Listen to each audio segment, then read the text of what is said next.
So the ACC has been getting kicked around quite a bit recently, of course, in court, twice against Clemson, twice against Florida State. North Carolina seems to be next, and the league seems to have seen its better days, and a basketball conference that has given it a go in football to become big time and win national championships, which it has, seems to be crumbling. But in the meantime, we look at the ACC historically right here at the Voice of College Football. Please check out the video that we posted last week where we ran through all the schools in the ACC, all 17 of them, and ran through their program accomplishments. And we sized them all up. We applied our point system, and we've got our ACC rankings. Reason we're here tonight is we've given you a couple weeks to digest the results. Check it out. If you have yet to do so, you can do it right now. Check out the ACC video. Check back in. Let us know what you think. And we're going to go through the results right here while we take your calls. The link is in the chat. And also, we'll take your comments and questions. So leave those in the chat as well. The ACC was formed in 1953. We'll check that out here. It's part of our spreadsheet in just a second. 1953. And so you had the bulk of the ACC as charter members way back then, including Clemson, Wake Forest, Duke, North Carolina, NC State, and others. Georgia Tech. No, Georgia Tech was later. Georgia Tech was in 1979. Then there was a big influx into the ACC. So the ACC, despite all of its misgivings and false steps over the last decade or so, the ACC made quite a push from the early 90s for the next 15 years or so to make itself competitive in football, because at the time of the late 80s, throughout the 80s, into the 90s, the ACC was not keeping up with the SEC and the Big Ten and the Pac-10. Not keeping up at all. Not on the field, not in revenue, not in anything, and not in perception for sure. The ACC champion was relegated to the Citrus Bowl. And the ACC champion did not have an automatic bid into a major bowl game until the mid to late 1990s. So the addition of Florida State was probably the best move this conference ever made. And again, I'm not taking a deep dive and investigating every particular move that was made from 1953 on, but just as a general statement, there's no question that one of the best moves that the ACC was able to make was to get Florida State in their conference. Because at the time, consider, if you watched college football in the 70s, 80s, into the 90s, there were tons of independents. There were seasons in which the independents were at the top of the rankings. Notre Dame, Miami, Florida State. You had other independents that played good football at times, like Louisville, Boston College, South Carolina, Syracuse, Maryland, South Carolina, others. Tons of independent teams, West Virginia included. But the ACC plucked away Florida State and really beat a lot of teams to the punch there in 1992 to get Florida State into the ACC. And the Florida State just instantly dominated. They were in the middle of that historic, ridiculous run of top 5 finishes, 14 in a row, finishing in the top 5 in America. Are you kidding me? They were in the midst of that. Therefore, they won their first 29, I believe is the number, 29 consecutive ACC games. Nobody could touch them. Didn't lose a conference game until 1995.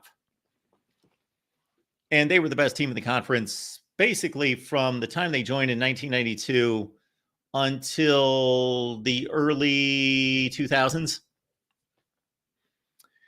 And then, of course, the influx of Miami and Virginia Tech in particular, those were the big gets. Boston College, who would have thought when these schools entered the ACC about 20 years ago, Boston College has made it to more ACC championship games than Miami has.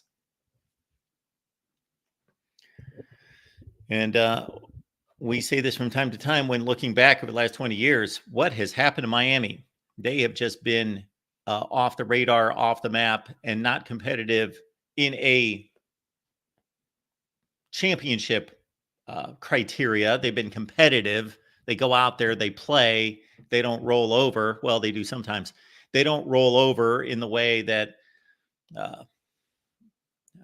some of the worst teams in the country, but they have not been competitive against the best. They have been a 7-5 program.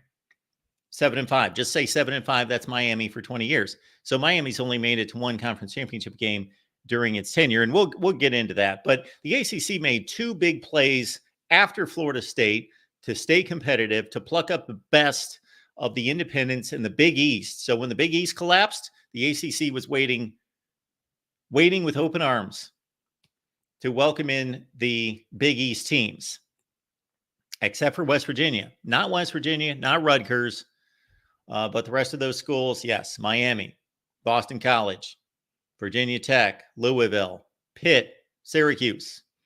And it's been largely a good set of additions for the ACC. All right, let's get into it. And you're going to see criteria all over the place. This is not just us spitballing, okay, these are the best programs of all time in the ACC. And we understand that the system is not perfect, basically because history is not perfect. So when you've got a conference that started in 1953, and most of these programs have been playing football for 50 years before that, then they've got histories aside. They've got good 40 and 50-year histories aside from playing in the ACC. And then you've got programs like Miami that spent all that time as an independent, and Florida State and others, or in other conferences. So you can't fairly weigh everything. It's impossible. It is flat out impossible, but we do our best. So this is more of a ranking of all the schools and their programs as ACC members. This is looking at those programs within the ACC and how they rank all time, not how they rank as ACC programs, if you follow me. Or otherwise, we would just strictly do an ACC comparison during the years in which they have been playing each other. All right, let's get to it. Again, comments and questions are welcome, and calls as well, but we're going to first go through our numbers. So any comments or questions? I don't see any, so let's get right to it. We are simulcasting right now on the Florida State, Miami, and Clemson channels, and yeah, I would have to say that those are the most prominent of the schools. Not necessarily the best, but they are the most prominent. What happened to my, there we go.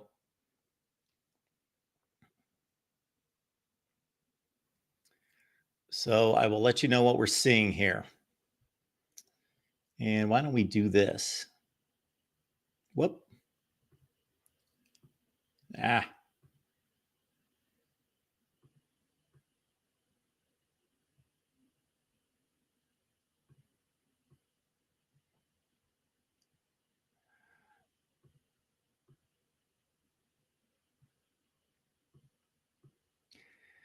We'll try to put this in order. I'm not going to go through everyone.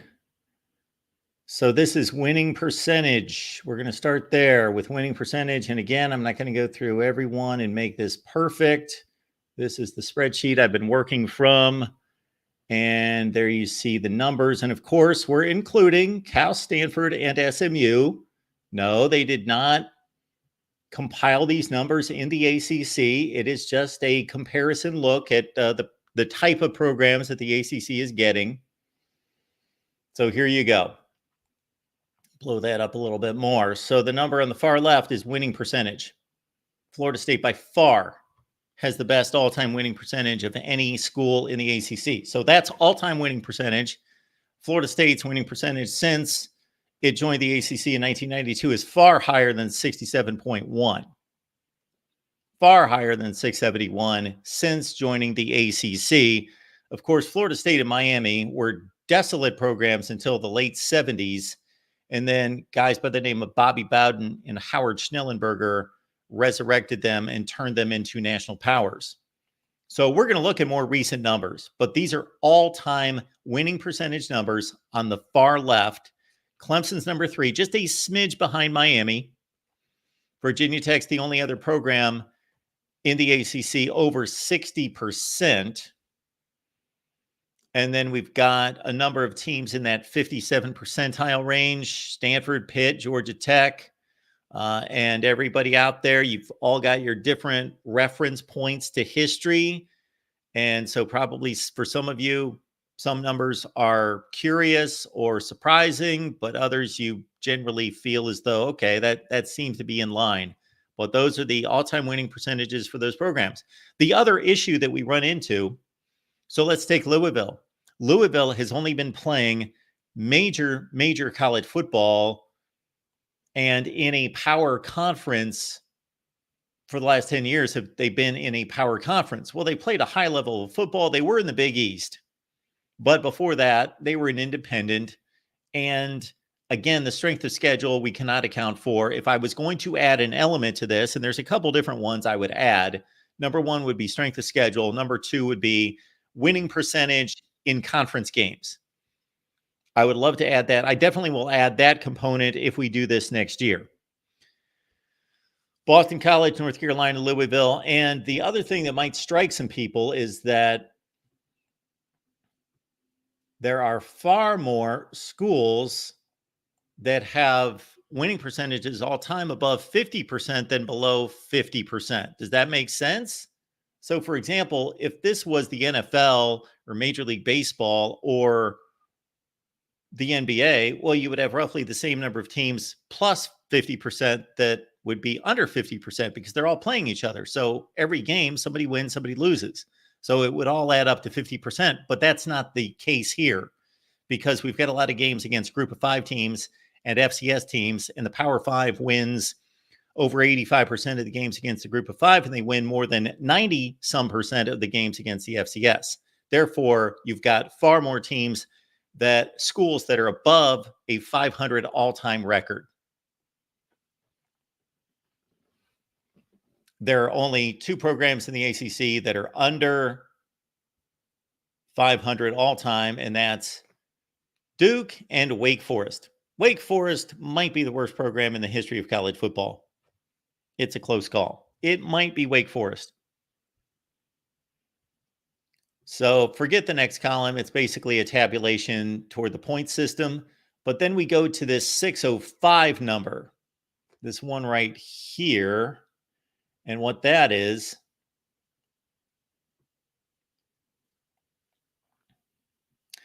so that's the number of points that have been accumulated in the ACC poll, or I'm sorry, the AP poll. So the AP final rankings come out, and they've got a point system that's very simple. It's not complicated. Is it flawed? Yes. It's flawed in this way. If you finish just outside of the AP poll, then you receive no credit. So you could be 9-4 at the end of the year, like my example in the last show. Minnesota's gone 9-4 in 2021 and 2022, and they got exactly as much credit in the AP poll as two teams that went 0-12. So that's a fallacy, but it's still an indicator. It's a strong indicator of how dominant or how successful these programs have been down through the years since the AP poll was instituted in 1936. And there we see that Florida State, despite being virtually non-existent before 1978, 77, 78, still leads the ACC with 605 points. Miami's number 2 at 534, Clemson number 3 at 503. Then I see we've got Georgia Tech at 330, Pitt's at 298, Stanford's got quite the interesting football history. They have had some tremendous teams, tremendous players, but then they have long droughts. Virginia Tech, of course, was built by Frank Beamer. They did virtually nothing before Beamer ball, and they've done nothing since for the most part. So basically, you can, just like Joe Paterno and Bobby Bowden. Well, Bobby Bowden's a bit different because despite all the credit that he deserves for Florida State football, of course, Jimbo Fisher's won a national championship, and now Mike Norvell's winning. So other coaches have won at Florida State since then. But basically, Virginia Tech, yeah, Justin Fuente had 2 pretty decent seasons. But besides that, basically, Frank Beamer's won everything at Virginia Tech. Anything there is because of Frank Beamer. Similar to Joe Paterno at Penn State. Again, James Franklin has won consistently there in the last 10 years, but Joe Paterno's won anything meaningful at Penn State. Same with Frank Beamer at Virginia Tech. North Carolina, interesting football history there. They're not going to rank quite as high as I think a lot of people would think. But individually, they've produced tremendous talent. So again, that column that you see with Florida State on top at 605, those are AP poll points. If you finish number 1 in the country, you get 25 points. You finish number 2, you get 24 points. And on down the line, and the number 25 team in the country gets 1 point. And look at Wake down at the bottom. That's crazy. 33 points accumulated in the history of Wake football.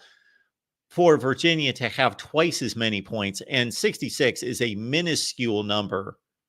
That's how bad Wake Forest has been. And a couple of those top 25 finishes have come here in the last 6 or 7 years under Dave Clawson.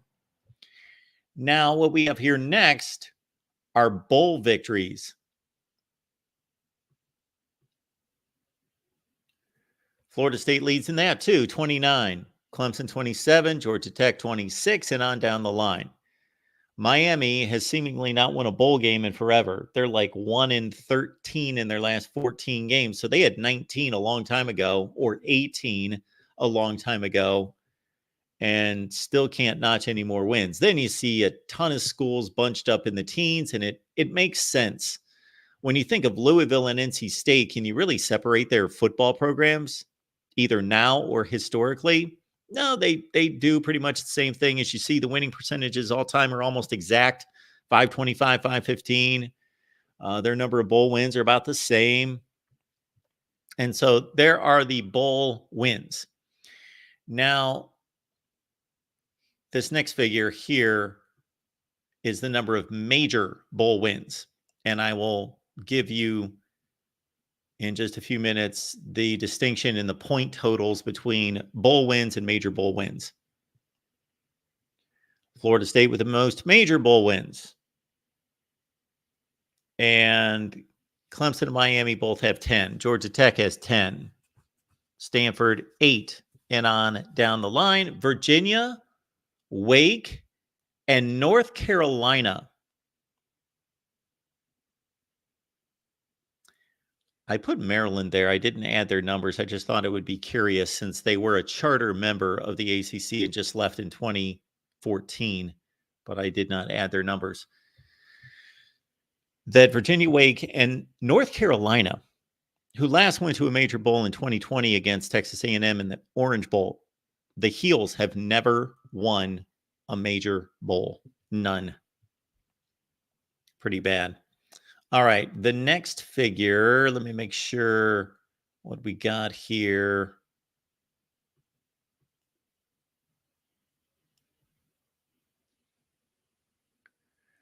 Our next figure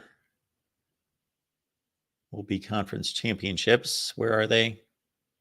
Okay. Unfortunately, now we've lost our teams there, but what we got, there we go. So what we have there is, think about this, and we will get to a better metric here in just a second. Clemson's won the most conference championships, 27. And yes, I'm including all conference championships. So Louisville brings them in from the Big East, and Boston College from wherever they were, where they won a conference championship at one point.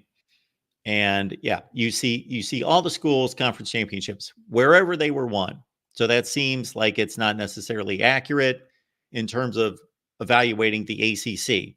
Hang on, we get it, but we still have to honor, if we're ranking all-time programs, conference championships won elsewhere.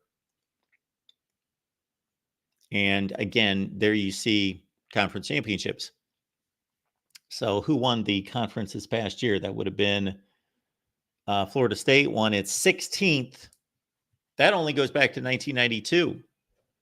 So check out the years in which the schools reached the ACC. And sorry, you can't see a team there to match those up. So anyway, we went through those at the start.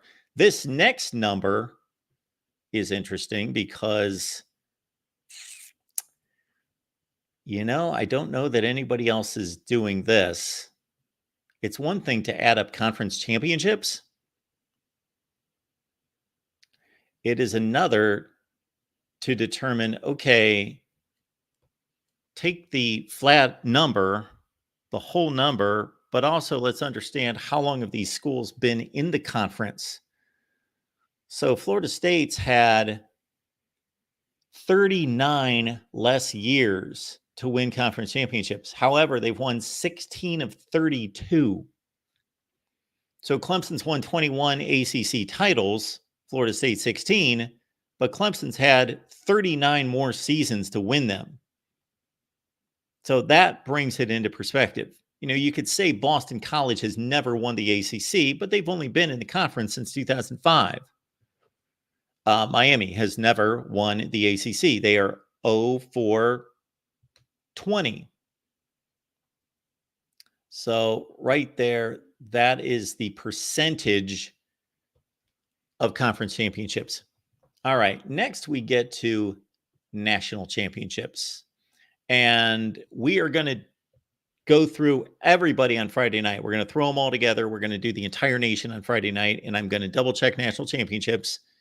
And I am going to explain when we go through our point system what I am doing with national championships, because we are not just going to take the AP or the claimed national championships and take their word for it. We aim to do better here at the Voice of College Football. But for now, we will be very close with these numbers. Miami is 5 national championships, Florida State and Clemson 3. And let's see, who is that? That's Georgia Tech with 3. Pitt has 9 national championships, 9 national titles. And then we go to NFL draft selections. And we've got, there you see the number on the far left. Look at the column on the far left versus the team on the far right. The most NFL draft selections go to Miami, 362. Then Florida State, then Clemson, 287, 280. No, Pitt's at 300. So it's quite a race for the ACC.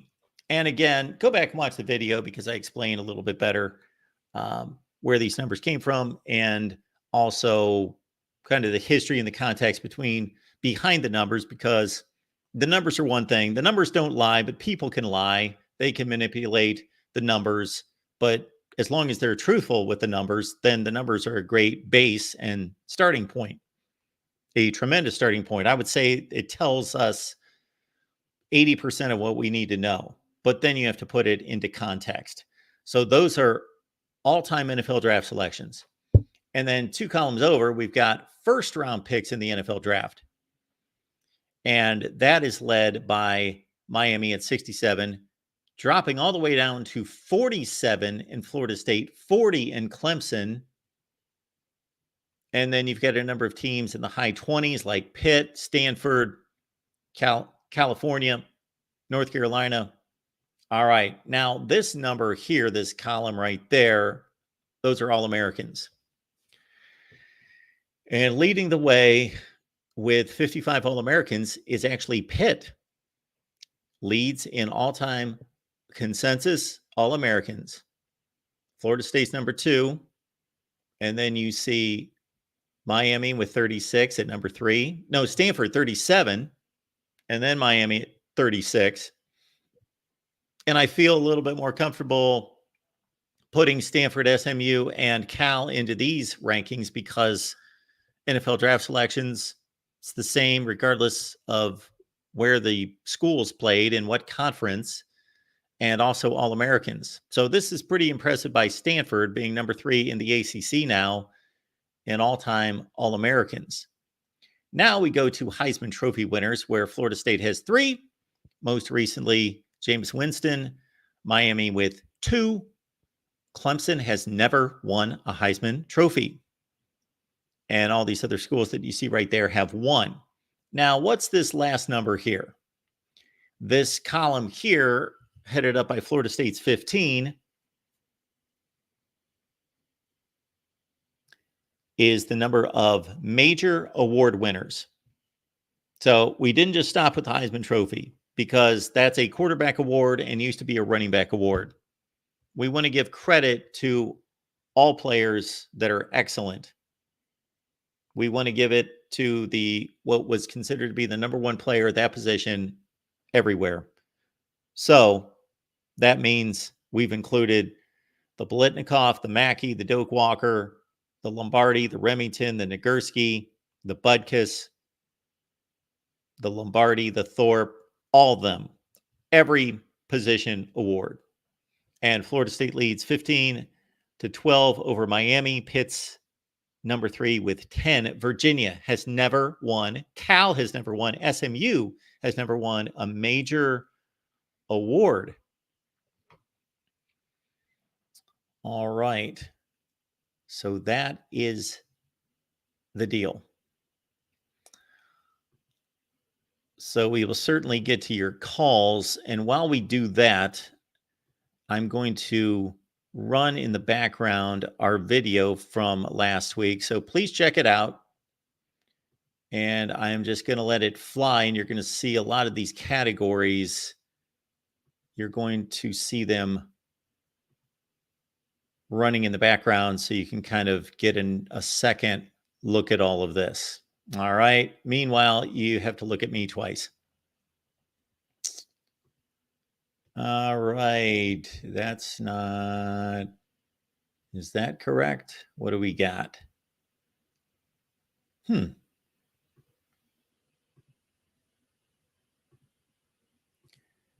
Bingo. There we go. All right. We're going to take some calls, hear from you and what you've got to say. We had somebody try to call us. They were not able to call, but we're going to go to our second call. We got Chris on the line. Chris, what's going on? Hey, Mark. How are you? Good. How are you? I am doing just fine. What's up? I didn't really catch most of your show. I'm sorry. So if I don't contribute anything meaningful, you have to take that into consideration, I guess. But I was just curious, Mark, and this isn't a criticism of you at all, because I know you work really hard. In fact, I'm impressed with how hard you really work. But thank you. No, I am. I'm not just saying that. I mean, you work harder than anybody I know. Let's put it that way. And you deliver a good product, and I think you should be proud of that. Thank you. No, I mean it, because you do a good job. Anyway, the reason I was calling, though, I was just curious. I know how you do that. I don't know how you do the summary. It doesn't really matter, I guess. But one question, I guess, I just was curious about, because I have my own opinion. It's not that my opinion really makes any difference. I'm sure it really doesn't. But when you count these championships, I guess the question I might have just is, is there one? I mean, this is going to be some kind of stupid probably, but you have to take that in consideration coming from me, I guess. But, these championships, is it based on, I would think that, I know when they win those championships, they give them full credit for being like is it 100% of it? Because, like I would think, like, for example, you said, I think Boston College, I think, was in one of the ACC championship games, right? Yes. A couple. So, and you said they didn't ever win one, but I guess the question I have would be, so if they don't win the championship game, that just means that they're just one of the number of teams that weren't selected to partake. I guess the question I have is, you don't give any credit, I guess, for being in the game, for being in the championship game? I did not. No. I'm not saying that shouldn't be part of the criteria. I'm certainly open to suggestions, but part of the limitations are just simply the limitations. I can't count everything. So there are certain things that I would like to include, so for example, strength of schedule, I would love to have a strength of schedule component. If somebody would find or come across a strength of schedule component that I could just simply look at and apply to this, then I would Right. do that. But I obviously can't go back to the beginning of time and count every game and figure out strength of schedule for every team in the history of a conference. No. But Well, I I would wouldn't. love that to be part of the metric. Something I don't know if you'd be interested in this or not, but in my own, what do you call it? My own independent, I guess, investigation, or whatever you want to call it. It's not really an investigation, but survey. It's really just a survey when I do it. It's not really an investigation. But I noticed though, with all the, I guess, is it that they moved some of these, the SEC? I know that they're still the SEC, and I know that's still the Big Ten, and I know that they still carry the same, what is it, cloud or whatever that they had before. But are they separating themselves now? Is that kind of a, I don't know. I've heard different things said about it, like that now you have the SEC and Big Ten kind of at the top, and then I guess any other teams, I guess, that they want to maybe add to that to make it better. But does that mean that these other teams, like the ones that you're just talking about, because I would think that even like in the ACC, I think you've kind of talked about it a little bit.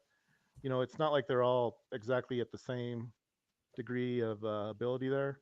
So does that weigh into, like, I don't know how to put it other than how do we assess each program if they're not really at the same degree of ability? I guess. How do you look at that, or do you look at that?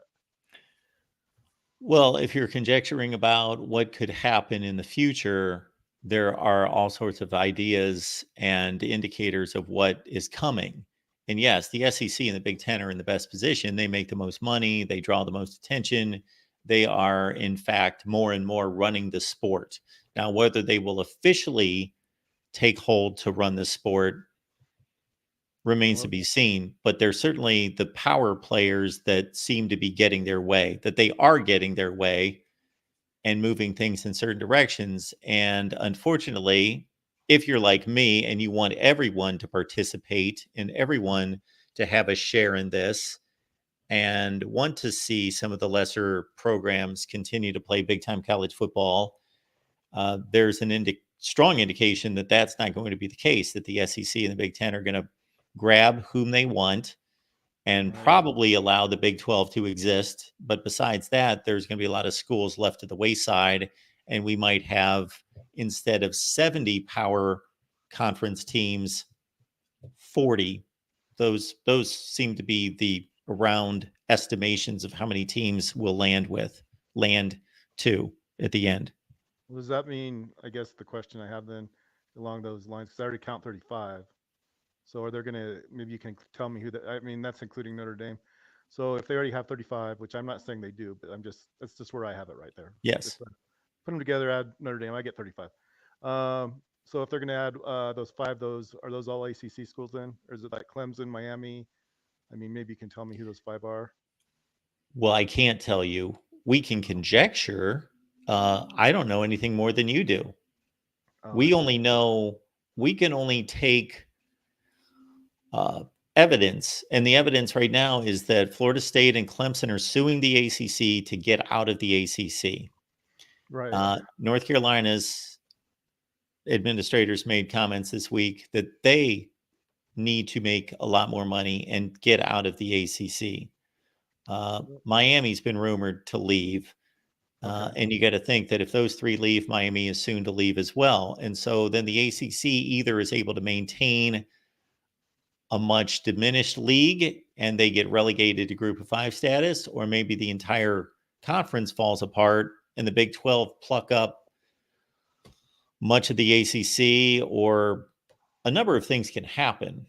Sure. We don't know how it's going to land But see, I guess the exactly. question I'm not saying you're not answering it, but I guess the question I still have is there really, I mean, I listened to what you were saying about the, the, what was it, the people that won the major awards and how it was like kind of like Miami. And, is there really, I guess the question I still kind of have, and I'm not saying you're not saying it, but is there really that, I mean, I kind of have a question because I don't know the degree to which, I know, for example, the other, was it last year that they said that Big 12 was really kind of one of the selling points of it was that it wasn't just that it had several good teams in it, which I think it always usually does, but they said that it was fairly evenly distributed in terms of there wasn't one team that really jumped out at you. Yes.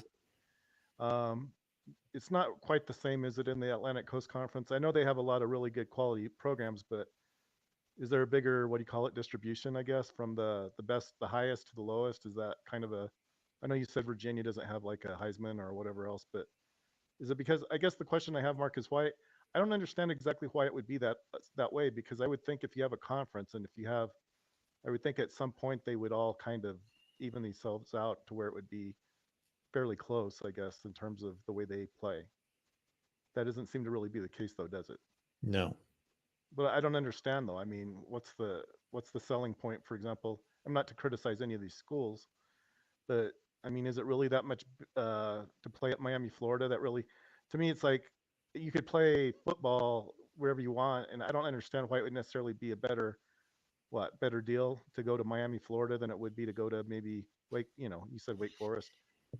Is Well, it? Is it something? Yeah.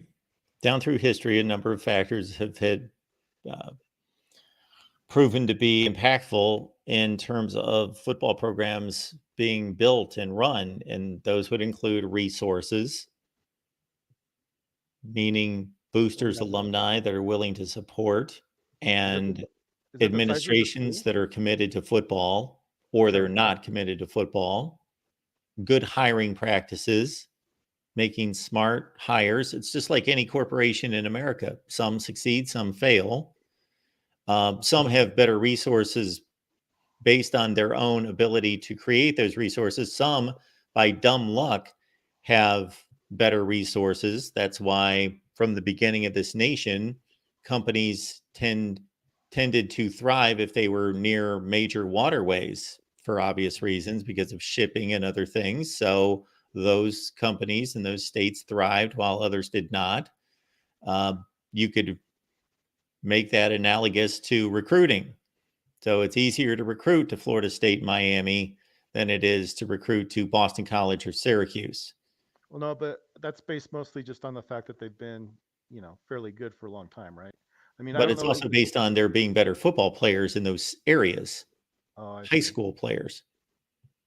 But I would think, I mean, not knowing, because I don't know much about it, honestly, Mark, I really don't. But I would think at some point it would be like, well, especially with the new, I guess, new rules that are coming into play, where I don't know if it's I don't know if it's going to be the same kind of like the way the NFL does it, where each team, I guess, has a bankroll or whatever.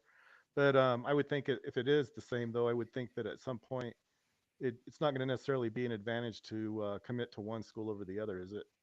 I mean, or is it going to be because like you said, they maybe have a stronger support base, I guess, maybe in like a, I don't know if it'd be, I don't know really much about Miami, but is that what draws people there? I know it's a great place to probably be anyway, but I'm not sure I know enough about the school to say much about it. I know I visited there once and it was pretty, but so is it the location maybe that's bringing them there? Well, Is I that would say that we could make a list of the major components to which any student athlete chooses to go to any particular football program. And that list would include, in some order, money, okay, because they yeah? can now receive NIL collective money and would have received that and have under the table in the past. So, money. Then also NFL development. Is this coaching staff, is this team, is this program going to develop me for the NFL? Have they proven that they do this on a regular basis, especially at my position? Next, do they win championships? Do they win games? Am I going to win here? Also, just the location. Yes. Can my family see me play? Do I want to stay close to home? Most people do. Some don't care, but they generally, I think, even in this day and age, and it's a much smaller world than it used to be, players still generally stay within the geographic region of their home. And then also included would be depending on that student athlete's uh, desire to gain a great education, then that also comes into play. Well, no, but those schools aren't. I mean, aren't they kind of known for? I mean, I don't know enough about it to really. I mean, any number of those schools, I think, would be. They're pretty much known for being good academic schools, aren't they? I mean, so is it really? Is that really what makes the difference? I mean, I wouldn't think that. I know that, for example, I mean, I understand what maybe like Wake Forest, you're not necessarily going to want to go there to play football. I understand that because I mean, it's not necessarily, but it's still to get a good school or to good education. I mean, I don't know that you're going to find a better school than that, right?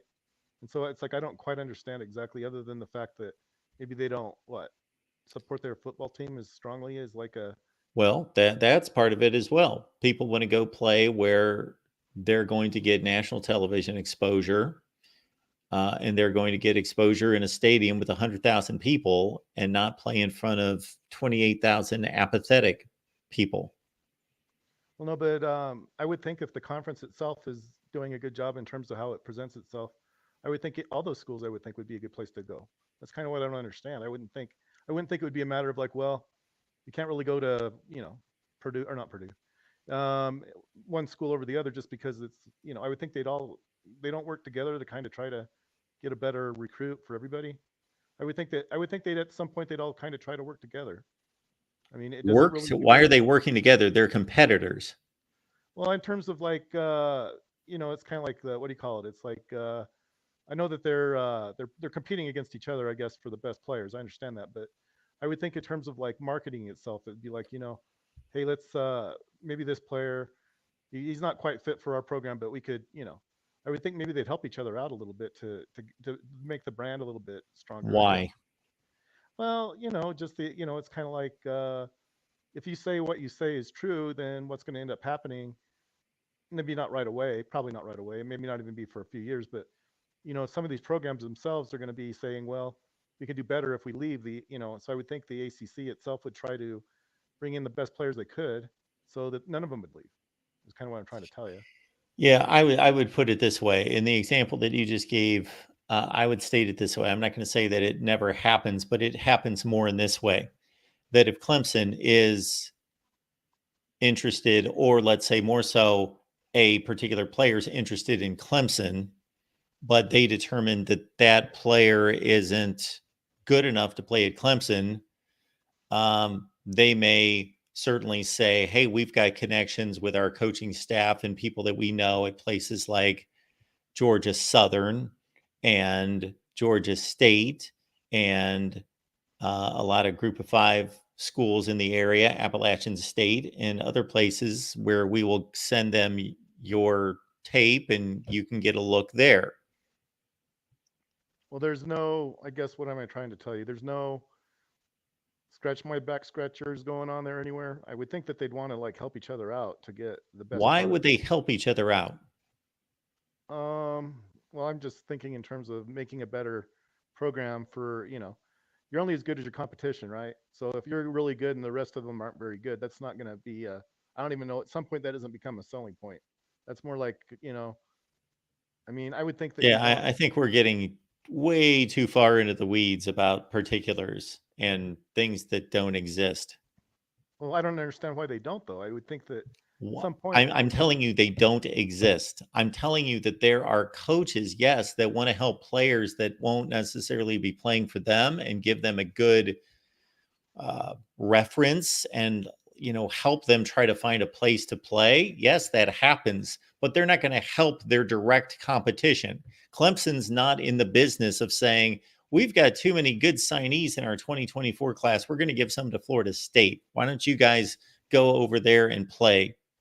well, that's not exactly what I was saying. I was just making, if maybe the way like a program sells itself is like if you come to us, you'll be playing against the best schools. You know what I mean? It's like you'll not only be playing for you'll be Sure. playing against some. I would think the conference itself would want to elevate itself to a point where there isn't an advantage really to leave, and that's why I don't understand Well, why. the conference does not control these schools. This is not a self-contained situation where a student athlete can only go to the ACC, so the ACC is trying to find them the best fit. The But then, conference has nothing to do with it. well, I guess the question I would have then at that does each conference have to follow? Do the bylaws do they apply to each conference independently, or is that just something I don't know that I understand?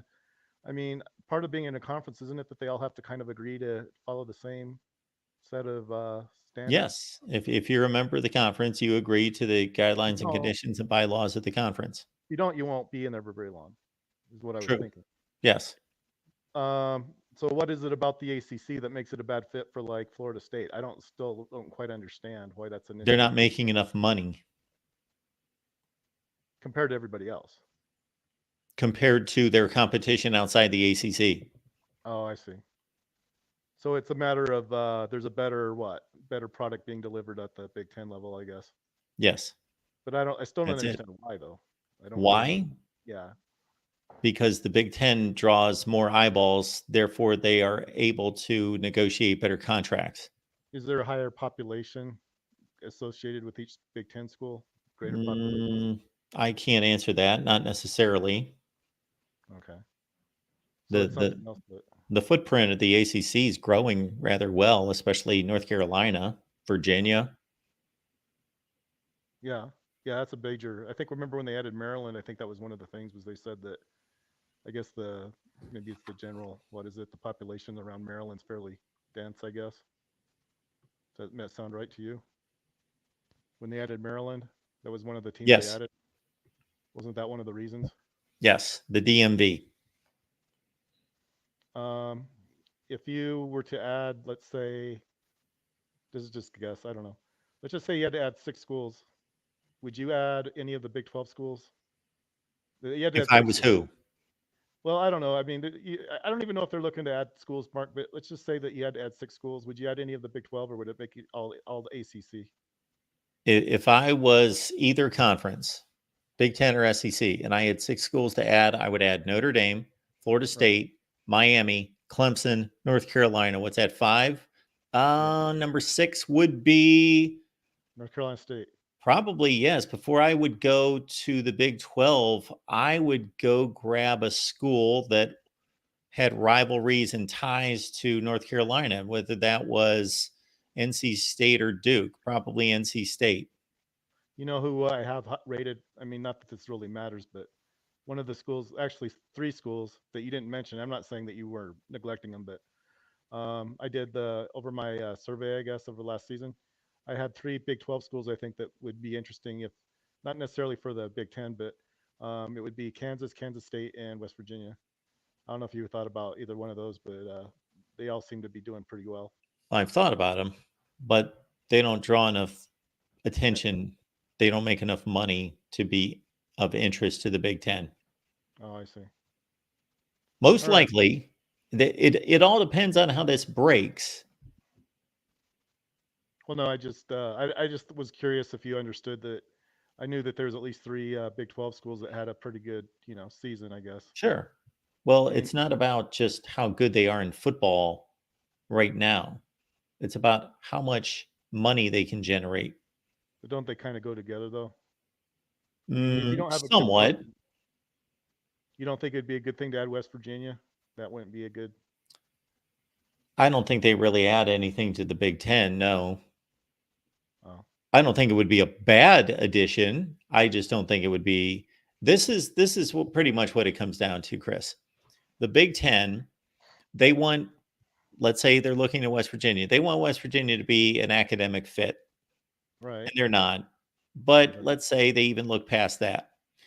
And they will go to their broadcasting partners, Fox, NBC, and CBS, and say, because right now they're earning a certain amount of money from all of those networks, and they have to divide it 18 ways. And so they say, we are going to add West Virginia. And then Fox, NBC, and CBS go back to the drawing board and factor in West Virginia in different time slots. And then they determine, okay, they add this much worth to your conference, and then the Big Ten determines whether by splitting the pie another time into 19 pieces, whether that made any sense. Now, that's a very simple way to look at it, but that's the core of it. Well, I would think just the fact that they're winning football games, I would think maybe it would be a reason to add them, but I don't know. I don't really No, look farther no, beyond that. because they can stop winning football games next year. Yeah, but they tend to gravitate back to being pretty good, though, right? I Yeah, they mean, do. yeah. I mean, it's not like I'm selling you somebody that might not. I mean, maybe with Kansas, I don't know. Maybe that wouldn't be a good one, but like I said, Kansas State for the I know Kansas State historically isn't really very good. I mean, I understand that, but I would still think that I know, for example, the one game you didn't talk about BYU. I don't know that you really need to, but they did play in one major bowl game, I think in their history, against Kansas State in the Cotton Bowl. Yes. I don't know if you include the Cotton Bowls, and maybe you don't, but so that and but anyway, when they played Kansas State in the Cotton Bowl, it was almost like playing in an away game. It was like I don't know how many fans were there from Manhattan, Kansas, but it was like Yeah. We're getting off track of the ACC. oh okay. Yeah, I didn't mean to. I just Well, I appreciate the call, Chris. all right. Thanks, Mark. Have a good night. You too. Bye-bye. Bye. And so we were checking out our ACC rankings right here at the Voice of College Football. And I'm going to go through the point system and let you know how we devise these points. But we had yet to get to a few things. And hopefully you guys have absorbed some of the stats that you see on the screen. I believe we're looking at all-time winning percentage right now. So let's go to these metrics.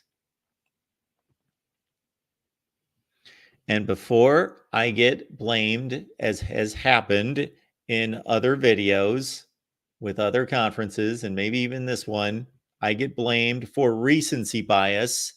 I am about to show you numbers that did not factor into the point system. They are just to put things into context. Okay? So this did not factor into the point system. This is simply a good reference point. So, see Florida State there? That record right next to Florida State is their winning percentage since 1970. Florida State's got the best winning percentage in the ACC. Out of ACC teams, obviously Florida State was not in the ACC until 1992, but out of schools in the ACC, they have the best winning percentage since 1970 at 707. Clemson's number 2 you see there, and I understand it's a little difficult to track since they're not in order, but I can't put every column in order. And again, I didn't necessarily intend on presenting these numbers. This is the spreadsheet in which I use to build the videos. Miami's number 3, I believe it's 658, and those 3 schools are way ahead of everyone else. There are no other schools in the ACC that are above 60% winning percentage since 1970. And Miami and Florida State had to withstand a rough first 7 or 8 seasons out of those 54. So this is, again, going back to 1970. There you see it's been extremely rough for Wake in particular. They are far below everyone else. But after the top 3, Pitt had its stretch in the 70s, early 80s, where they were extremely strong. Virginia Tech under Beamer, North Carolina under Mac Brown, a couple nice runs in the 90s. And then here in the last couple of years, they've been decent and on down the line. And the numbers that we're looking at are the most valid with those teams that have been in the ACC for that entire time, which would be Clemson, Georgia Tech, North Carolina, Duke, NC State, Virginia, and Wake. Okay, in the middle column, or the second from the left, we have winning percentage since the year 2001. In the 21st century, Clemson's number 1. Look at Clemson since 2001. Not close, winning over 74% of its games. Florida State's number 2, not surprisingly, and Miami's number 3. And of course, Miami started this century out in great shape in 2001, 2, 3, 4, and then it dissipated from there. There you see the great teams from Frank Beamer and Virginia Tech pushing their winning percentage to 625. Pitt's been decent. Georgia Tech's been pretty decent under Paul Johnson. Louisville's been strong, but of course, most of that was done in the Big East. And Wake's under 500. Virginia has been the worst. No, Syracuse. Syracuse has been the worst program in the ACC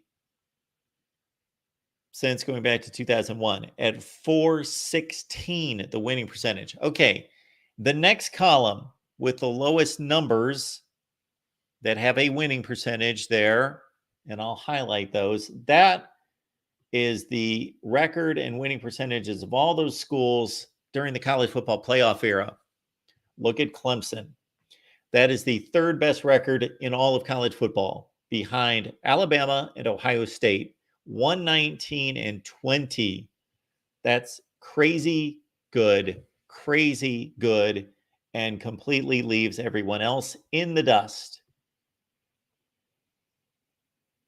And do appreciate the super chat coming in from Nick. Thank you for the 199 spot. Clearly, 1984 BYU would be undefeated today easily. Thank you for that, Nick. We appreciate your contribution. Again, back to the CFP era records.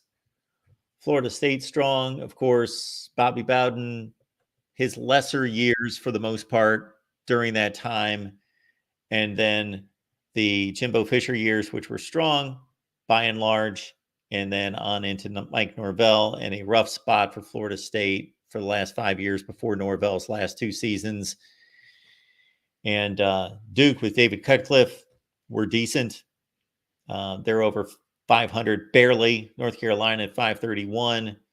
And when you add it all up, you've got a glut of schools that they have their ups and downs, but when you shake it all out over a long period of time, they're pretty much right there.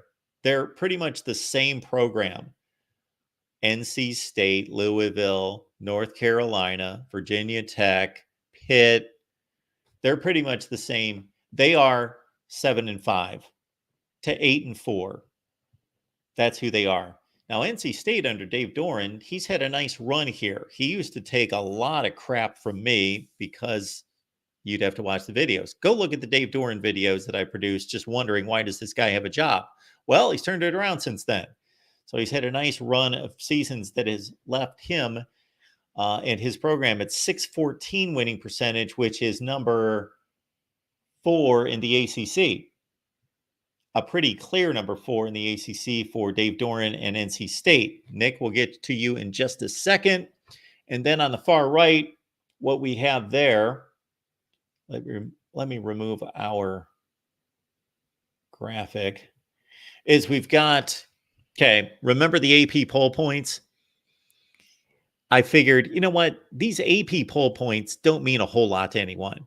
Seeing 752, 359, 1114. All they mean is, well, Clemson must be better than Georgia Tech all time because they've got 300 more poll points. Okay, we put it into this form, far right.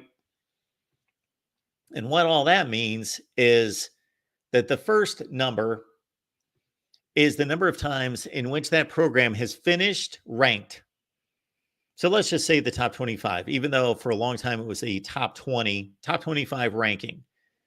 Florida State 35 times, Clemson 37 times, Miami 33. Again, those three are far and away above everyone else. Georgia Tech at 24, Pitt at 21, Stanford, Virginia Tech at 20. Okay. The next number, top 10 finishes. Florida State 22. Miami 17, Clemson 13. Shoot, Dabo Swinney, out of those 13, he's got probably 9 of those. Like 2012, 13, 15, 16. He's got like 8 or 9 of those. Anyway, and then the final column there are top 5 finishes. Florida State with the most. Of course, I believe 14 of those were in a row under Bobby Bowden. Then we've got Miami. We've got Clemson with 7. And look at some of these schools here, like down at the bottom. Look at this. Look at NC State. So NC State, we just applauded Dave Doran's job of winning 61% of his games in the last 10 years. But look at that last column. NC State has finished in the top 25 15 times. That's it. 15. 0 times in the top 10, 0 times in the top 5. Virginia, 9 times ranked. They have never finished better than, I believe, number 13 in the country. 0 top 10, 0 top 5. Wake has finished in the top 25 5 times. That's it. Never in the top 10, never in the top 5. Cal's finished in the top 5 4 times. Okay. Let's go to our caller. Nick's on the line. Nick, what's going on tonight? Hey, Mark. How are you? Doing great. How you doing? I'm good. Well, big fan of the show. Big fan of everything you do with Thank our you. Knoll brethren. I'm a big FSU fan. Well, this all has to look good to you. It does, and it has me thinking because I get in debates with my cousins live in Alabama. Drives me nuts. But I keep kind of with conference realignment playing with a thought exercise. If the ACC back when they were visionaries, getting Miami, Virginia Tech, had those two schools kind of not had dips in their performance, giving the statistics, might the ACC be about as powerful as the SEC now? Could they have shaped themselves into a Big Ten or an SEC if they just hadn't, signed really awful media rights deals and kind of the things they did administratively, but also performance of the team's been a bit better in the kind of mid-tier? So it's a great question. So what it reminds me of is a video I produced after the 2016 season. And in 2016, I still believed that the SEC was the best conference, but the ACC had the best performance on the field, not just because Clemson won the national championship, but in regards to major bowl performances, overall bowl performances. I think the league went 11-3, and also the league during the regular season played the best football, had the best record. And my thought was not just because of one season, but North Carolina is exploding and has been exploding in population and growth and expansion and money for decades. Oh, yeah. And Virginia is very strong as well in terms of wealth and population. And my thought process was, okay, what does the ACC have that the Big Ten does not have? And that's population growth and recruiting. If you would have looked at the ACC footprint in 1980 versus the Big Ten, well, the Big Ten had better football players because they were in Ohio and Pennsylvania and in the Chicago area and elsewhere. But now the ACC has better football players in its footprint than the Big Ten. So my thought was not that I was making a prediction that it was going to happen, but I said the ACC, and I also looked at recent NFL draft selections and how strong that the ACC had closed the gap on the Big Ten, and we're running a couple drafts consecutively, number 2 to the SEC. And I thought that the ACC had an opportunity to run past the Big Ten and challenge the SEC as the best conference. That clearly has not happened. Variety of good reasons why it hasn't happened. I just feel like this footprint gave them an opportunity, which was obviously well wasted by administrative decisions, we'll say. Yeah, I might be assuming a lot by making this statement, but it has an appearance. It has an appearance from a lot of schools that they are fine because they have other objectives, other priorities, whether those are academic, and I defend those because that's why these places exist. Let's go back to the origin of these institutions. They exist to educate students, but I cannot imagine that Boston College truly believes that it can compete in football nationally. I think that they believe we're in a good place. If let's say this grant of rights business wasn't going on and the ACC was not being challenged, and this was 5 years ago, that Boston College is okay with, not that they want to go 3-9, but if they go 7-5, that's not embarrassing. They look respectable. They go to a bowl game. Okay, we're one of 80 teams that go to a bowl game, and one of 45 in the Power Five that go to a bowl game. And so that's pretty respectable. and that makes us extra money, gives us extra prestige. We go 7-5.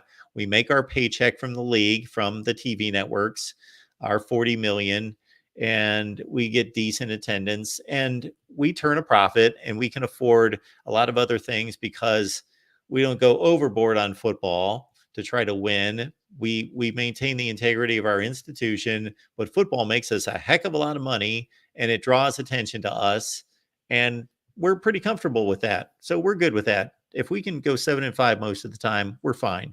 And I think you could probably say the same for Syracuse, Wake Forest, Duke, and some other schools.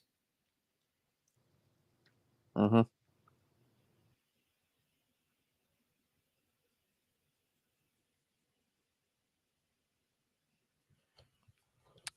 Anything else, Nick? No, sorry. I just no, I really agree with that. I think with the lawsuits though, it's kind of becoming more evident, kind of what happened and why we hadn't gone that route. Because I think, in my perfect world, I think the Big Ten might have been kind of third tier, because in the South, you do have more elite talent and such as far as football goes, with Texas, Florida, missing out on California, but the Pac-12 should have been able to capitalize on that. Now the way that realignment has gone, it's kind of weird because of where the talent is focused in the country. I mean, you mentioned Ohio, which is very strong, but that's where the Big Ten and their leadership has really done a good job, I think. And obviously SEC leadership hasn't wasted a breath and taken advantage of a situation, which is what they're supposed to do. So just what I think is kind of fascinating is that we know Florida State and Clemson want out of the ACC, and they're very confident that they are well positioned to go somewhere else. Not necessarily that they'll get their choice, but between the SEC and the Big Ten, they should be able to go somewhere.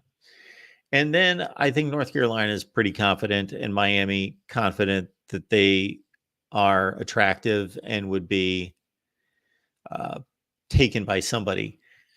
Then I got to think that you've got schools at the bottom of the rungs, like Wake Forest and Louisville, or not Louisville, Wake Forest, Syracuse, Boston College, that know that we want the ACC to hang on. And even if those schools leave, that we can have 12 or 14 of us hang on, throw something together, stay somewhat relevant, and hopefully just get a bid to the college football playoff, and we can keep making money and be part of this. But I think what I find interesting is the middle schools, NC State, Louisville, Pitt, Virginia Tech, maybe not Virginia Tech. I would think that they would have a decent landing, but them determining what do we want, and we have to read the tea leaves, and we have to read the SEC and the Big Ten to determine, will they want us or don't they want us?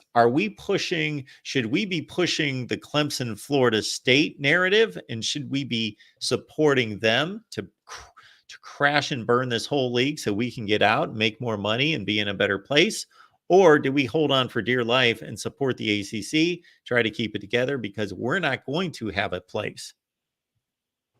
Yeah, and the entire situation in the state of North Carolina, with the politicos getting involved too, is kind of fascinating, because you don't know really what direction that's going to go. It's one thing with the court cases and judges, you just know that's going to take forever. But with the jockeying there about, okay, UNC wants to do this, what happens to NC State? What happens to the ACC? Therefore, what happens to Duke? And all this. It's just going to be crazy. I hear you, Nick. Is there anything else you wanted to bring up? No, I just appreciate your time. Thank you so much. Thank you. Appreciate the call. Have a good night. You too. Just checking on the chat and also checking on the viewership. I always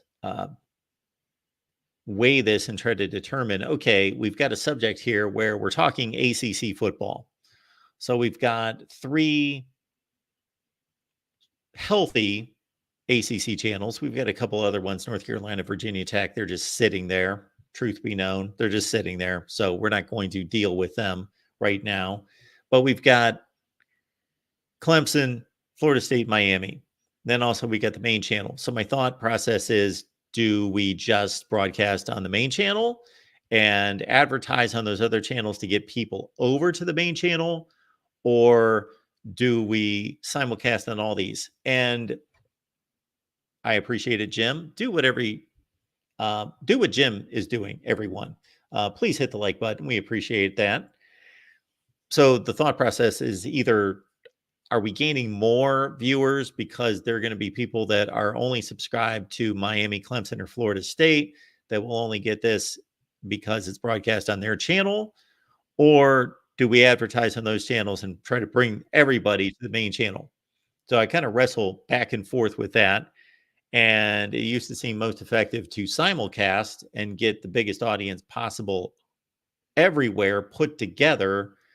Now it seems as though we only dilute the audience everywhere, and maybe YouTube punishes me for that.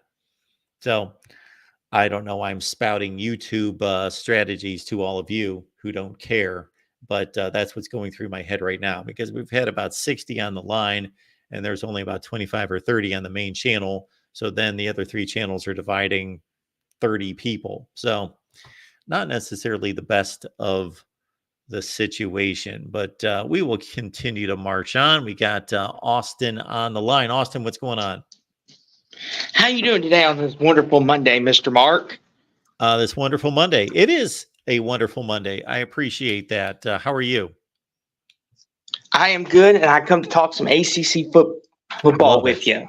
That's why we're here. So one of the couple things I wanted to ask you, Mark, is I saw that you had the CFP era up there when you were playing the video through. Up there right How now. important is that? How important is that when you're putting this list together, Mark? Because a team can sometimes be so dominant in one era, but then they fall off. Kind of like Clemson, they were dominant for like the CFP era, like you showed in the video. But now we're starting to see Florida State ascend back up, and hopefully, like Louisville made a jump up this year, and you're seeing these teams come back around. How does that demerit your list, or does it at all, Mark? Okay, so just to be clear, and we're going to go through the point totals here in a few minutes. Just to be clear, the 4 lists that you see right there. So for anybody just joining us, where you see Florida State at the top left, you see right next to them a record and winning percentage. That is Florida State's record and winning percentage since 1970. And then everybody else. The next column is everyone's record and winning percentage since 2001 during the 21st century. And then, as you just mentioned, the one that I've got highlighted because you mentioned it, that's the CFP era 2014 and on record and winning percentage. Okay. I only put those together to show everyone this is what's happened in the last 10 years. This is what's happened in the last 20 or 25 years. This is what's happened in the last 50 plus years. Just as a reference point, just as a discussion point. None of those factor into the point totals. The point totals are all all-time point totals. Gotcha. Now that makes a little more sense, Mark. Because a lot of people sometimes take those out of proportion, because if a team wins a lot, like Clemson did, they would say, oh, that should make them number 1. It doesn't matter what you did in the past. That's why I was like, how do you factor in the eras? Well, it all depends on what you're ranking. And that's why every time somebody calls me and they want to debate something, I first ask them clearly, what are we debating? Are we debating the best program now? Are we debating the best program all time? Are we debating the best program this century? What are we debating here? So this is an all-time ranking. Gotcha. And another thing is, Mark, that I would like to touch on is, how do you factor in division rankings with this? Division titles, meaning when there was the Coastal and the Atlantic, when teams would win those, you do not? Okay. Well, I'm not saying every time somebody brings something up just to be clear, Austin, I'm not saying that it shouldn't be counted or that it's not valuable or relevant. I'm just saying I didn't do it. I can't count everything. Okay. So I didn't find it that meaningful. Mm-hmm. That's fair, As you Mark. well know, as a Louisville guy, as you well know, over the last 10 Mm-hmm. years, the ACC Coastal has been awful compared to the Atlantic. And Mm-hmm. therefore, shoot, Pitt went 7-7 and won the ACC Coastal one year. Those teams have That's why generally won 4 and 5 games and won division championships. that's why I bring that up, Mark, because as you know, Mark, Clemson won for a long Coastal. I believe they were in the Coastal. Yeah, Clemson was in the Coastal, correct? No, the Atlantic. The Atlantic. Thank you. I got it reversed. Clemson was winning that like a whole lot, and they were going on to win the ACC. But you get teams like you said, a Pitt that went 7-7 and would win the Coastal, and I mean the Coastal, and it would be like, how do you count that? Because Pitt didn't win the ACC, but they did win that division. So I didn't know if you took it in like how the NFL does. If you win the division, that counts towards something in your all-time demerit, or if you just look at it as you won the division, but you didn't win the ACC. So, and it's not as important. So, Austin, the two things that I would add, if I was going to add something, would be I would add strength of schedule. But Okay. unless somebody can find me a website where that is clearly there for everyone, I can't do that. That's just way beyond my capabilities to add a strength of schedule that goes back to 1869. But if I could, if it's available, I would add strength of schedule. And then number two, I would add, and I believe I will next year, add conference winning percentage. Gotcha.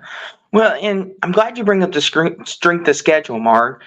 Like, how do you view that as a perspective of when Clemson was on that run of beating teams like Alabama, Ohio State, in the CFP playoffs? Did that help move Clemson up in the rankings more than maybe push them maybe ahead of some of the teams, maybe like almost push them ahead of a Miami that they're behind? Or is that simply just adding to their resume of their titles of who they beat to win them in terms of all-time ACC ranking?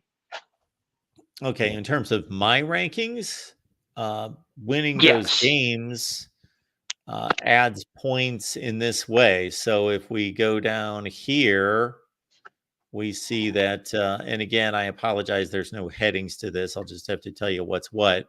So if you go to there, that's the number of bowl wins for those programs. So Clemson's winning bowl games against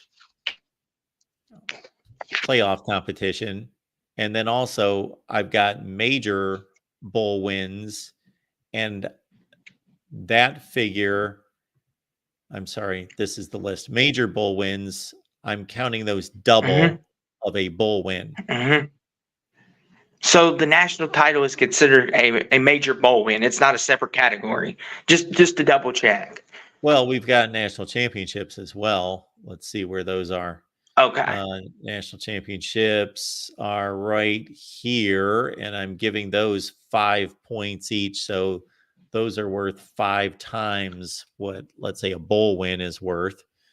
And I'm not saying, again, that this is the perfect system or anything. It can be changed or altered or tweaked. But that row that I've got highlighted right there are the number of national championships. Now, what I find interesting, Mark, is you brought up Pitt and how many titles they won. Now, why is it that Pitt's like a little lower on the list with the titles that they won? Do you hold those as, like, what's the value you hold those at? For you personally, Mark, would you say if you win the title, you're considered the best in your sport?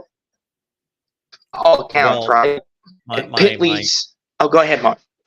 My system, if you're talking about the system I built Mm-hmm. credits a 1910 national championship just as much as a 2023 national championship. For me personally, I would argue all day that a 2023 national championship is far more valid than a 1910 national championship. Okay, so it goes back to kind of like the eras thing. Like if Pitt won theirs like a whole lot earlier, and say the Florida States and Clemson's who won theirs more recently, you would value those a little more than you would some of the Me- older titles. Me Which- personally, I do, but this system does not. The system Okay, counts them all the same. gotcha. So I got a better understanding of that now. So the system, you would count them more towards their point. But for Mark Rogers personally, as a whole, you would count the recent titles more than the system. Okay. Yes.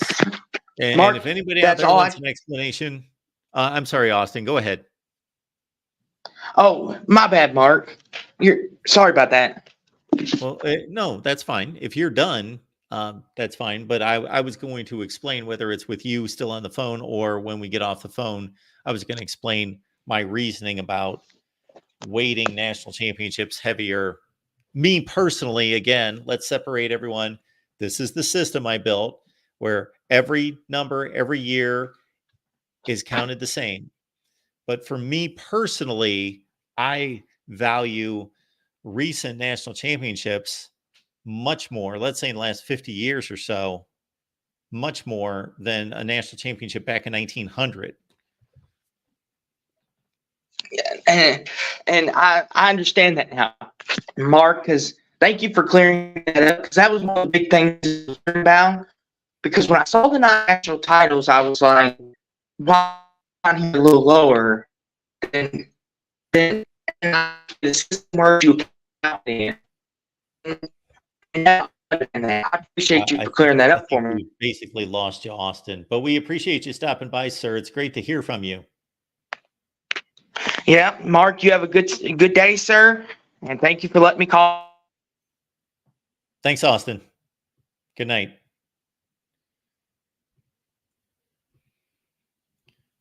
So I'm going to allow some of these metrics to continue to roll while we continue to talk. And I'm going to explain my thought process concerning national championships and just flat out wins and losses and why they're more important and relevant and meaningful now and in 1980 than they were in 1900. This is why. Pretty simple. So number one, go back and look and see whatever team you want to look at. I don't care who it is. Any team, go back to 1910, go back to 1900, pick out a year and determine their schedule. Look at their schedule and look at who they're playing. They're generally playing half their schedule against legitimate, like personnel-driven, stocked teams. They're playing other universities of their same caliber, but they're filling out a schedule that has club teams from colleges, high school teams even. Okay. Next, let's understand that we currently have a system to determine the national champion that involves teams being selected. Sure, it's an invitational. It's not a true playoff, but those teams play against each other and determine a national champion. And in the former era, the BCS era, we had 2 teams selected. Before that, there was just a vote. But at least there was a vote among people, roughly 100 people that watched the sport and determined based on wins and losses and results and level of play who should win a national championship. But prior to 1936, they're just teams claiming national titles. And yes, there were services, whether they did this retroactively or not, or did it in the moment, assigned national championships. And there was far less crossover play. The frequency of teams playing from coast to coast back in 1905 was not nearly what it is now. Okay. And then we also have the aspect of the level of play, the style of play, the quality of play. All of that is nothing close to what it is now. These guys are basically professional athletes, and they are doing a job. They are working a full-time job. They are training. They are lifting weights. They're watching game film. They're going to meetings. They are working a job and applying themselves to football. Okay. And there are massive staffs of coaches with high level experience who are paid a ton of money to train, coach, and develop them and build game plans. Okay. Knute Rockne and his contemporaries were not paid large sums of money to be solely football coaches. They were math teachers, professors in whatever part of the university. The players themselves were not working as football players. They were students who played football. They were students who practiced football after class, probably every day. And if they didn't every day, nobody was throwing a fit. It probably wasn't a big deal. Maybe it was even mandated at some point by the NCAA that they didn't practice every day. And my last point, and I could make others, would be this point. So let's say, and look at the landscape of the best athletes in this sport. I don't know the percentage of a particular race, meaning black athletes who play major college football. I don't know what that percentage is. It's probably, if we just look at major college football, let's look at Power 5 college football. It's probably 40 or 50%. Okay, the number of black athletes playing in the NFL is about 72%.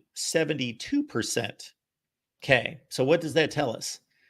The population of black males in America is, or blacks overall, or whether you want to take blacks overall or black males compared to the male population, is 12 or 13%. So if 12 or 13% of the population is turning into 70+% of the NFL population, then what does that tell us? That tells us that that group of the population is really good at football. For what reason? I'm not here to try to explain or guess or delve into a bunch of theories. Just they are. Okay.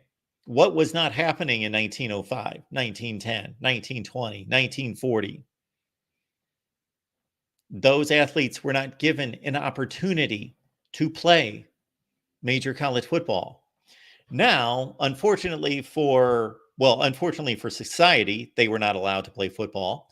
But unfortunately for our process and our metrics and our exercise, now we cannot just say, bam, in 1950, the sport became desegregated and we can then evaluate it from 1950 on. There is no Jackie Robinson Day. There is none of that in college football. It evolved. It became integrated throughout the years. Jim Brown played for Syracuse in the mid-1950s, but there were schools in the 1970 turn of that decade in the SEC that had no black players. So it took 15, 20 plus years for the sport to become fully integrated. Therefore, despite what a bunch of morons had to say about me just arbitrarily selecting the year 1970, they should have actually asked me before they made stupid, moronic criticisms of me selecting 1970 as just some arbitrary year. First of all, it's a significant number of years to go back to 1970. So first of all, actually, that list of records and winning percentages since 1970 doesn't even go into the system. It's just there as something to look at and discuss. It's a discussion piece. It doesn't go into the system. So everybody who bashed me for just cherry picking, first of all, that term should be defined for people because they have no idea what the term means. Cherry picking since 1970 or the 21st century or the college football playoff era. I think those three terms easily define why I selected those three to look at. 1970, that was 54 seasons ago. That's a pretty damn good chunk of time. And the 21st century is the 21st century. It's the separation of 2 centuries. That's a pretty significant delineation of time. And number 3 would be a college football playoff era that did not exist before. There was no playoff era. Therefore, I chose to reflect the playoff era. Okay. I didn't just arbitrarily grab years and cherry pick, as some idiots accuse me of doing, because again, they're less than functioning individuals in terms of a brain, or they just want to criticize and know that they can't come on here and criticize me directly because they would get debated under a table. So by 1970, roughly, not exactly in 1970, but that's a pretty good measuring stick of when the sport was fully integrated. So hopefully that makes sense. And probably nobody watching right now or in the chat are the people that I need to be talking to. You are part of the faithful. I appreciate your support. And thanks for allowing me to rant. But when you work on something, try to present facts, fully admitting this is not a perfect system. There are all sorts of components to this that make it impossible to perfect, but the data is the data. And if explained clearly and if understood clearly, it's meaningful, very meaningful. It's not like it's, oh, you can take a little bit from it. No, it's very meaningful.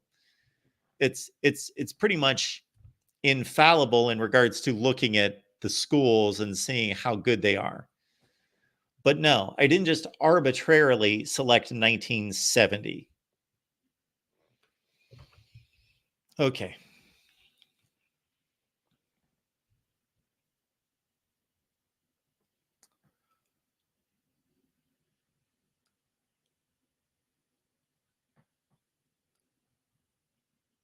All right.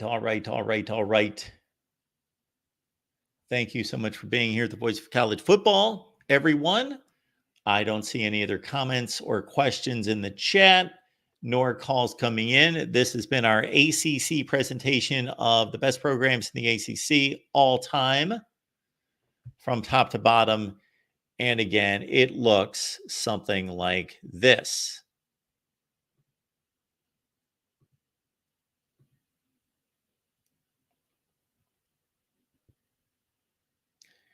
And I apologize that those numbers on the left are not in sequential order perfectly. They are not.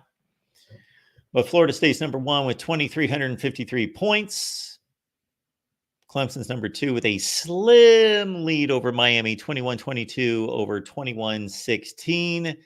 No one else is over 2,000 points. You see Pitt, you see Stanford, you see Georgia Tech, all over 1,700 points.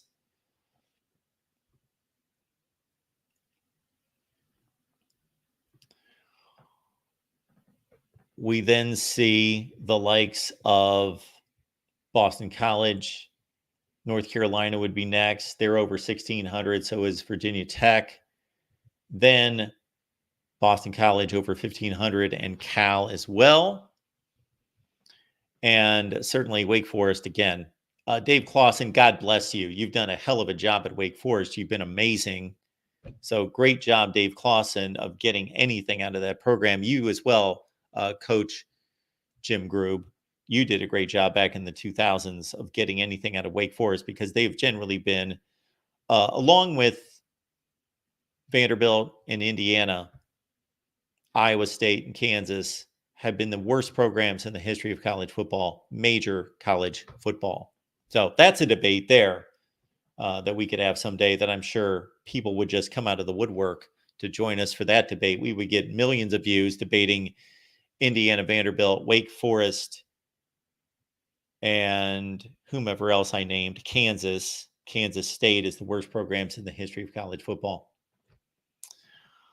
All right, folks, tonight we have, and I've lost track of time, so let's see, it's 7:43. The Texas program is still going on. We got our Texas Live show, Horns Huddle.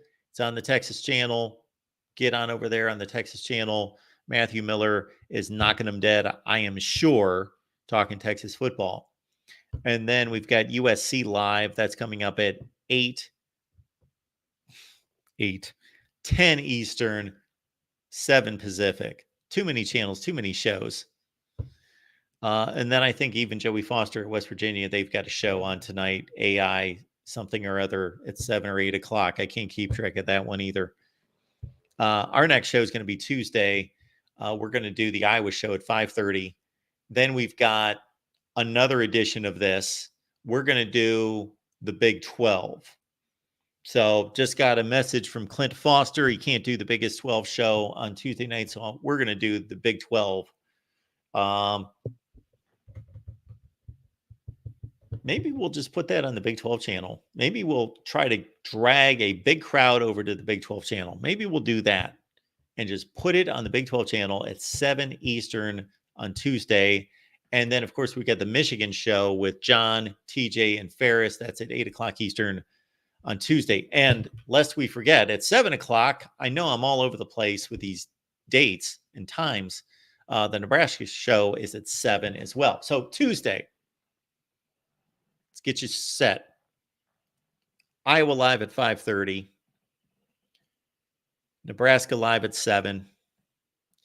The Big 12 program ranking show with me at 7. The Michigan show live at 8 Eastern. There we go. And again, the rest of your nights lines up like this. Ongoing right now, the West Virginia AI show with Joey Foster over on the West Virginia channel. Texas Live, Horns Huddle with Matthew Miller on the Texas channel. We need to drive that Texas channel. And then the USC show coming up at 10 Eastern with Tim, Matt, and myself. And I will need to make some set changes before that. We will put the USC helmet right there. That will take me about 3 hours to do. And we will switch this out. Hopefully you like our little monitor there. We appreciate you all being here at the Voice of College Football. Continue to leave those comments and questions. Hit a like button on your way out. We appreciate you doing that as well. And continue to support here at the Voice of College Football. And we will see you 10 Eastern, 7 Pacific on the USC channel.